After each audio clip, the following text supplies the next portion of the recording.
next few months, there's gonna be a number of processes we're gonna try to define a little bit better, and try to help everybody understand what our goal is, what we're trying to achieve in our business. And the main thing that we're trying to achieve is trying to create more business that comes into the store rather than relying on the market bringing business to the store.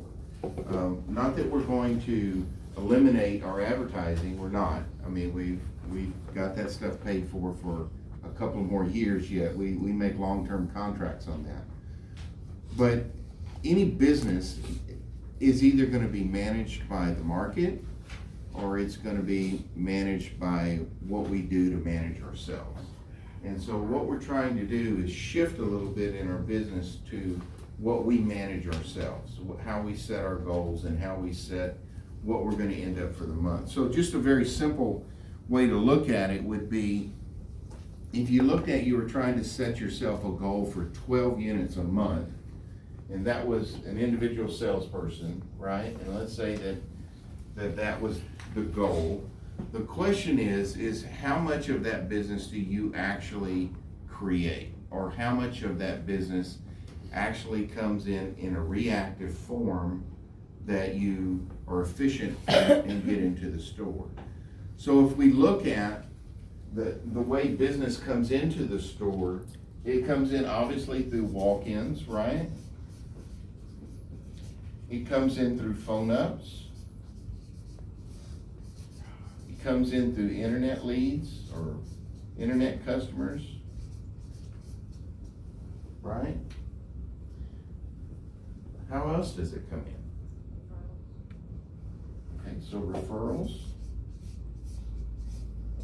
How else does it come in? Service. Location. Service customer, okay. How else does it come in? Repeat business. Repeat business? How else does it come in? Social media. Okay, through some sort of social media?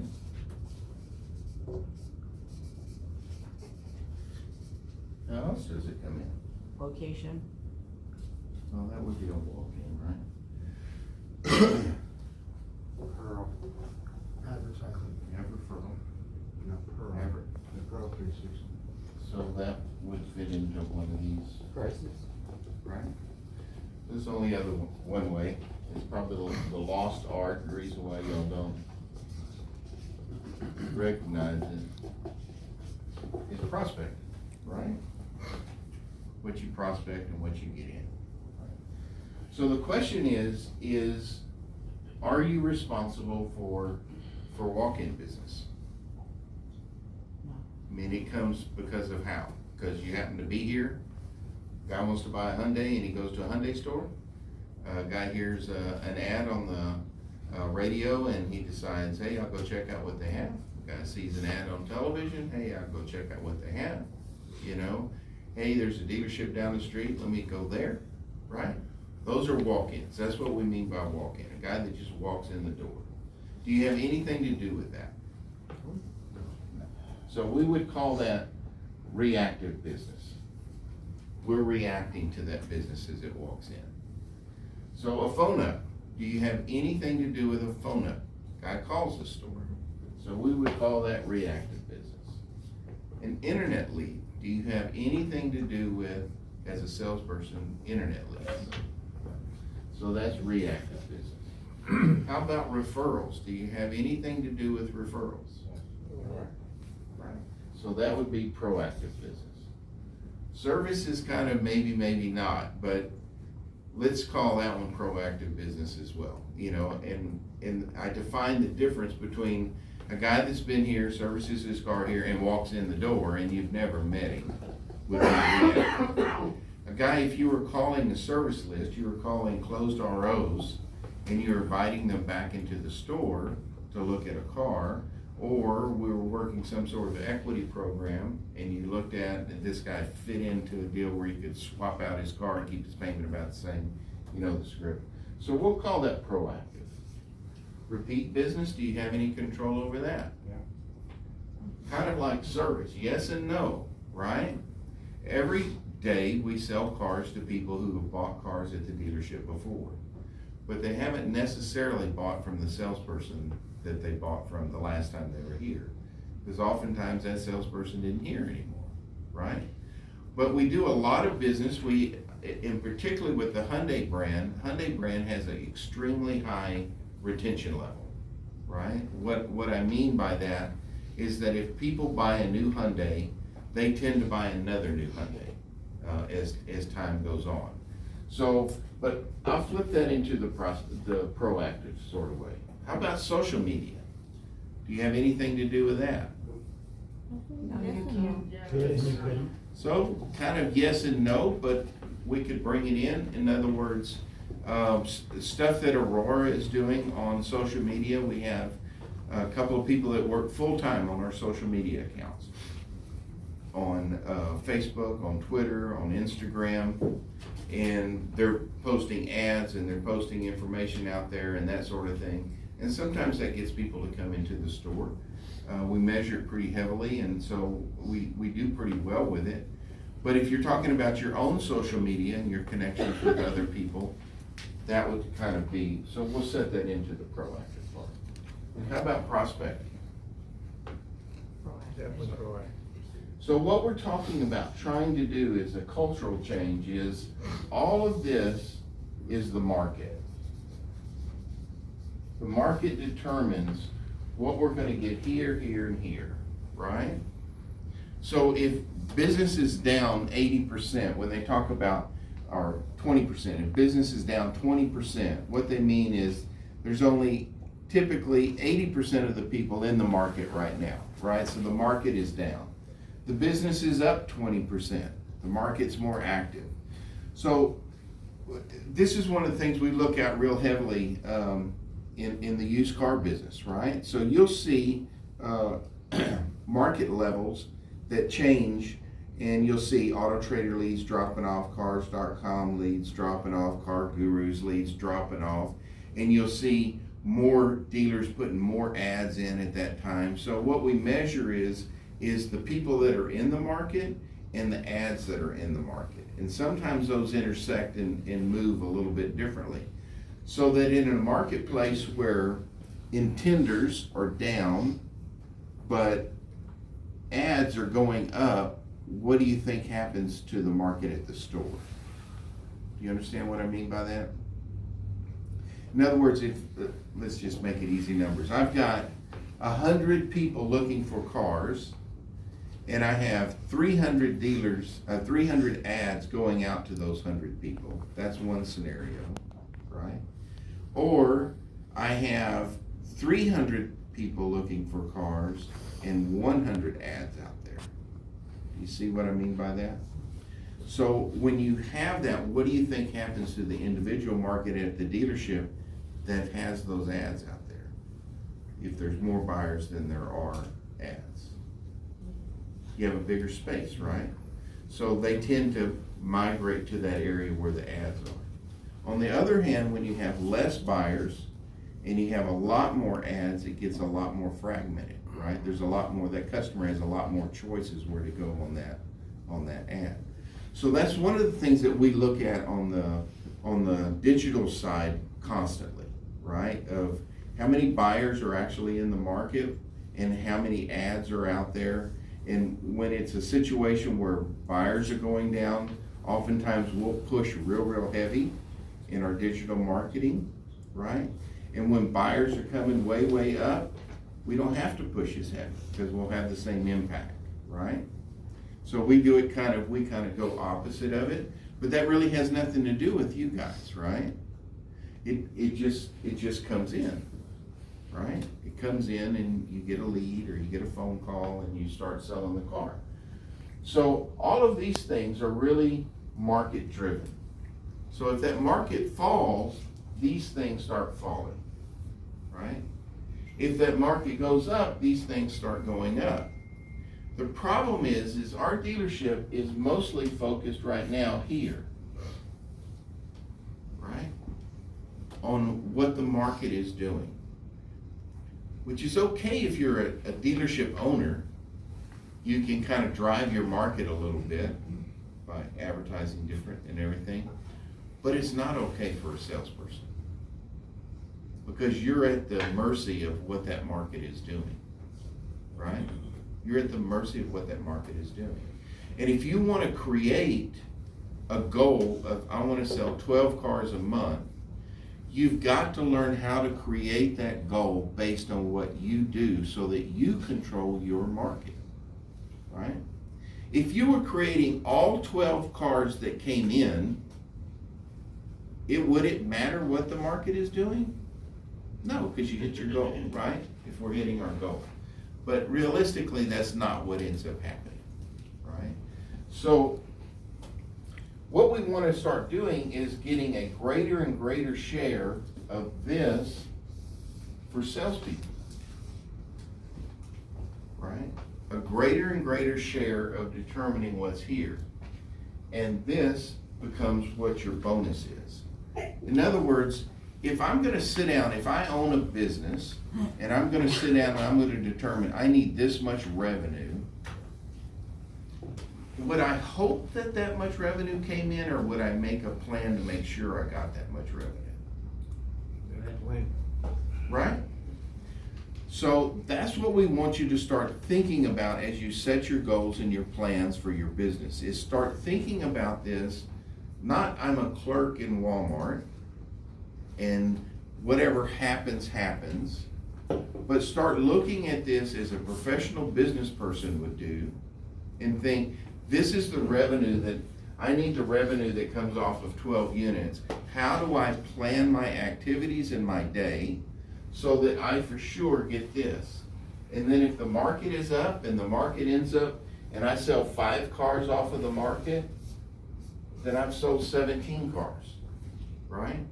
If I've sold 2 cars off the market, then I've sold 14 cars. But I got my revenue, right?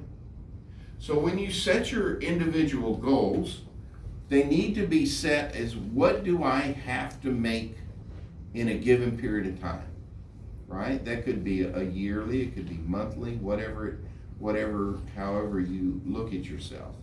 But let's say that your total expenses out of your household are $2,500 a month, right? Well, you can't ever be in a position where you're making $2,100 a month, because then you're going in the hole. You can't be in that position, right? So, and you can't really depend on everything to work out perfectly, right? So you'd want to set your goal to where you were making a little bit more than what your actual expenses were, right? There's an old saying that there's, I forget exactly how it goes, but if a guy needs to make $1,000 and he makes $999, he's a miserable person. But if he makes $1,002, he's a happy person, right? It's not exactly that way, but it's an old Chinese proverb. But the idea is, if I'm above where I need to be, I'm okay. If not, I'm full of stress. So what happens a lot of times when we look at what we're doing and how we're creating our own income basis or revenue basis is we start looking at it, I'm just gonna go out and see what I can do and hope I get there. And you get to the end of the month and you're short. I mean, how many of you run out of money before the end of the month, right? You have more month than you have money, right? So you don't want to be in that position. That's not what it means to be an independent business person, which all of you are. It is to make sure that you hit your goals, right? It's to make sure that you do it based on what you do and what you can control. And then if you happen to do some more, then that's better. You're happier, right? I mean, that's the way you have to look at it. So one of the first processes that we want to introduce to you guys is our appointment process and some accountability in that appointment process, right? And so that's what you have right here, okay? And it's spelt out really specifically as to what you need to do if you get it up. But I want to talk about the production part of it, and I'll let Bill talk about the specifics of this process. But one of the things that we've noticed in our business, in the store, is I have salespeople who create for themselves, I'm just gonna make up numbers so it looks exaggerated, but not too much. But they create for themselves in a month, they'll create 5 appointments. But then reactively, BDC or their sales manager creates more appointments and gives it to that salesperson, right? So the salesperson can work that deal. And that same person will own 40 appointments, right? And then I have other salespeople in my store that will create 25 appointments. And with how it gets transferred and everything, they end up owning 30 appointments. Is that fair? What's wrong with that picture? That's working. The first guy's not working as hard and he's getting more appointments, more opportunity. So in this example, this guy ends up selling 14 cars and this guy ends up selling 11 cars. That is, by the way, a real example. What's unfair about that? First guy can't close. No? You got managers that help you close, you have people that help you close. We don't run a salesperson A to Z at this store. There's a lot of people involved. I think the first person's not really making calls, not really generating his own business. This person is totally determined by reactive business. And in most dealerships, including ours, we look at that guy and all we're looking at is here. Right? We're not looking at what got here. So yeah, this person's on the phone more and they're inside creating more, and this person's standing out front, snagging the ups, right? Or this person is out there not paying any attention to what we need to do to build the store business, doesn't care, right? And catches an up, comes in, the desk manager decides, well, he's been with him for 35, 40 minutes, and we hadn't assigned that appointment to anybody, we'll go ahead and let you handle it, right? Does that happen? It probably happens less on this side than next door, but it happens a lot at our store. So there's no real plan, no necessity of a real plan for this guy other than show up to work and go handle customers that are out on the lot, right?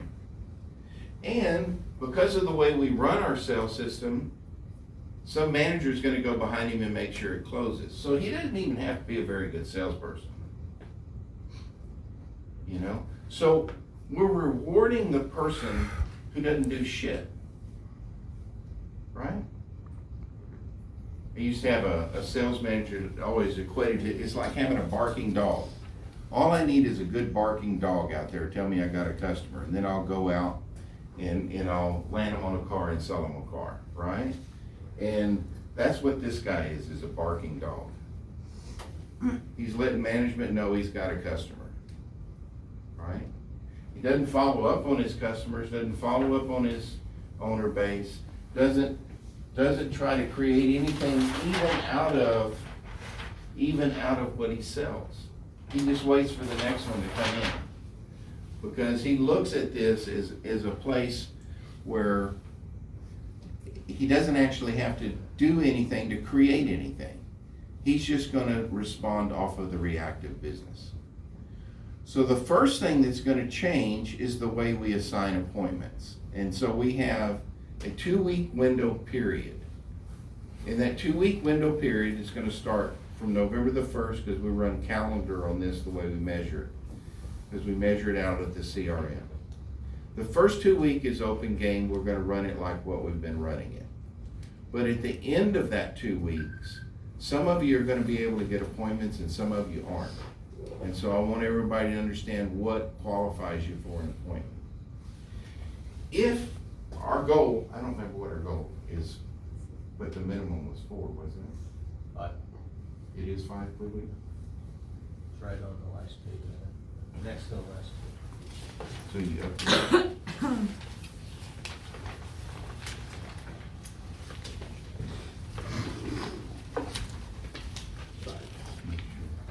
It's 5.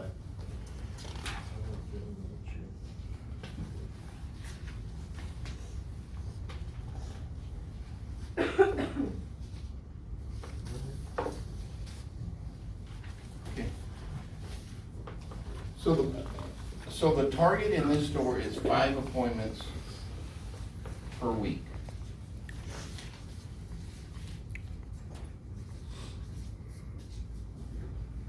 That's an average of 1 appointment per sales associate per day, right? It's 5 appointments per week. Those appointments need to be confirmed, and those appointments need to be unique. This is what I mean by unique. I set an appointment today with Bill, right? And Bill doesn't show up today. So I go ahead and I set another appointment tomorrow for Bill, and Bill doesn't show up tomorrow. So I go and set another appointment for Bill, and Bill doesn't show up the next day, right? But on my log, it looks like I have 3 appointments for today, right? I had 1 appointment, right? So a unique appointment is an appointment with a person. If Bill doesn't show up today, and I had an appointment with Bill, and I need to create another appointment, I need to reschedule the appointment that I created, right? So I call him up, Bill's supposed to be in today, Saturday, and Bill doesn't show up. So this has to be done in the system, right? Sometime today, Bill should be calling, and Bill's manager should be calling this customer to find out why they didn't show up. I mean, that's, it's not, hey, you didn't show up, what happened to you? We have a particular script on that, but I mean, that's what we're trying to do. And can I reschedule you for another time, right? So I have to give blood on a regular basis, right? I have to every couple months give blood. That blood bank will call me, they call me this week, and they'll set an appointment for me to come in and give blood again, right? If I don't show up on the hour that I'm supposed to be there, there's a call generated by, I guess they have a BDC, I don't know. I don't guess they have blood handlers. Somebody's calling me, finding out. They're not calling me, where were you at? They're calling, I know you might have had some difficulty coming in today, can we reschedule? So they're trying to reschedule me, right? It's like a slot machine, they're on it. If you had an appointment with a dentist and you didn't show up today, right? Not only are they gonna charge you $25 for not showing up, right? They're gonna have someone call you to reschedule you. If you had a doctor's appointment, they're gonna call you and reschedule that appointment, right? We need to get in the habit when people don't show up, we need to call and reschedule that appointment if it's all possible. May not have been an appointment to begin with, right? But it would count. But what we do in the CRM, rather than just mark it as a no-show, kill it, recreate another appointment, we reschedule that appointment for the time that we're going to see them again. If you don't reschedule it that day at midnight, it automatically recycles it as an appointment that's closed, right? It makes it a no-show. So we'll look at what those duplicates are. It's important that we get that down, but when we mean a unique appointment, that's what we mean. A unique appointment, also, I bring someone in, or something that won't count as an appointment, I bring someone in today and I one-pay them today, right? So Tuesday, they're gonna come in and contract. I don't need to set an appointment for them Tuesday to come in and contract. I've already sold them a car, right? You could put a note in the CRM saying they're coming in Tuesday, but don't put an appointment in saying they're coming in Tuesday. That's not an appointment. A guy that you already sold a car to that needs to come handle this paperwork is not an appointment. So we mean that. So we mean 5 unique appointments per week is what we're looking at. And we need those appointments to be confirmed, and then hopefully those appointments show up and hopefully you sell some cars, right? So in 2 weeks, on the 15th, we're gonna look at everybody's appointment production, right? If you're not at this level, then BDC appointments that we get in will not go to you. They will go to the people that are at that level, right?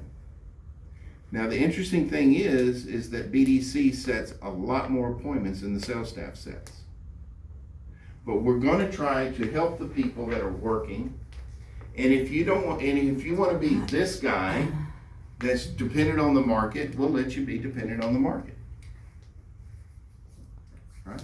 That's what you wanna do, you can do that. But what's gonna end up happening is you're gonna get to a point where you see that you're selling less and less cars. And the guys that are working, trying to create business, are selling more and more cars. Right? Exceptionally important to understand. We need to make this shift in the store.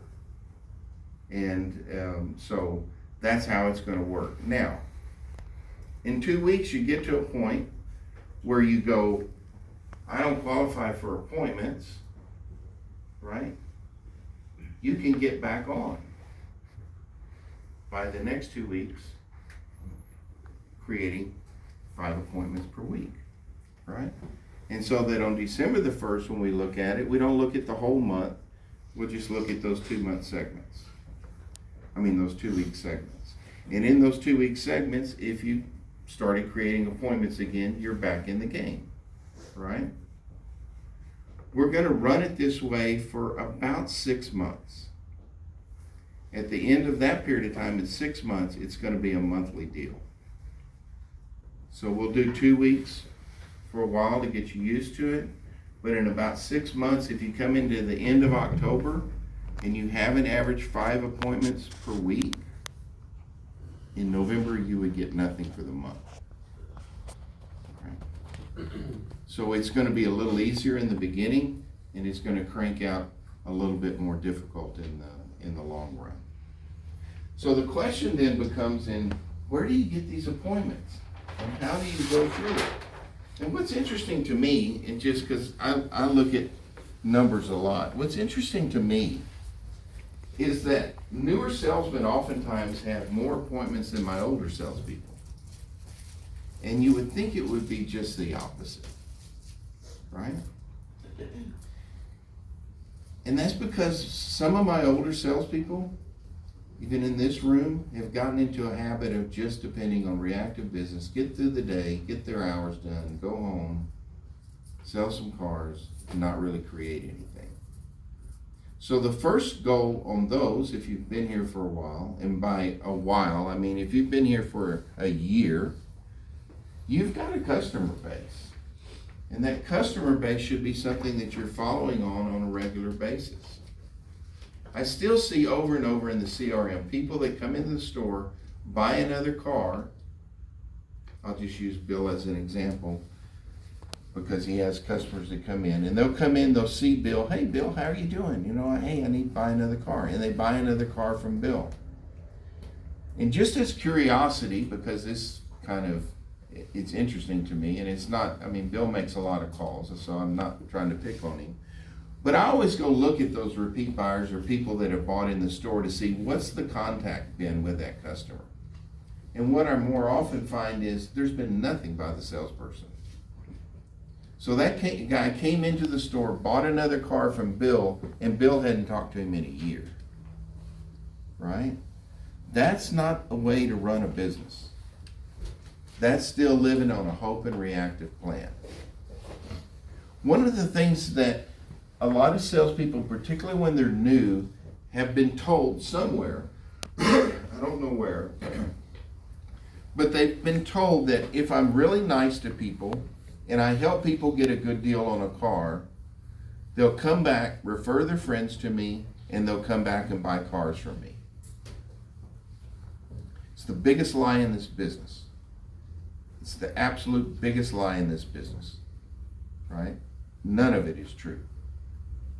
The only thing that gets people to come back to you and talk to you is communication in a repetitive form, reoccurring form over time, right?